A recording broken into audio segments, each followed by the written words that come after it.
পুরুষ মানুষের কাছে পরিবার হলো সব। আর পরিবার যদি পুরুষকে স্বস্তি দিতে না পারে, তখন পুরুষের কিন্তু ঘরে ফেরার আর কোনো তাগিদ থাকে না। তখন সে পারিবারিক যন্ত্রণাগুলোকে ধীরে ধীরে নির্মমভাবে শ্বাসরোধকর অবস্থায় তৈরি হয়ে যায়। আসলে তখন তার আর ঘরে ফেরার কোনো ইচ্ছা থাকে না। সমাধানের হিসেবও সে তখন আর কষে না।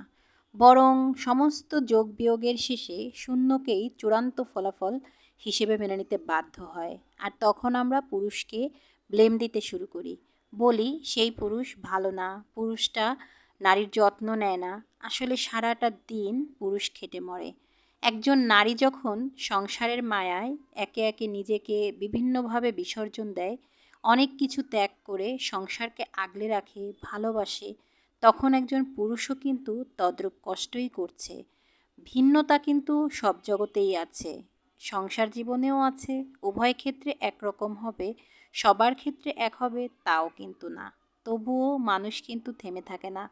নিজেদের প্রাপ্তিটুকু কতটুকু পেলাম, কি পাবো না, এগুলোর হিসেব না কষে কিভাবে ভালো থাকা যাবে সেই চেষ্টাতে যারা মেতে থাকে, তারাই জীবনের প্রকৃত অর্থ পায়, আর সংসার জীবনেও সুখী থাকে। একের পর এক অভিযোগ সব সরিয়ে যখন নিজেরা নিজেদেরকে বোঝার চেষ্টা করে, তখনই কিন্তু জীবনে সুখ শান্তি থাকে। আর খারাপ ভালো প্রত্যেকটা জিনিসেই থাকে, তবে সব কিছুর বিয়োগ হিসাব করে হয় না।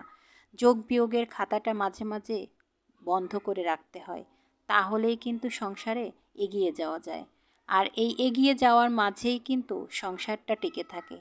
এভাবেই কিন্তু প্রাপ্তিটুকু অর্জন হয়, ভালোবাসা যায়, সারা জীবন পাশে থাকা যায়। আর তখন আর কোনো অভিযোগ থাকে না। এটাই হচ্ছে জীবনের আসল অর্থ।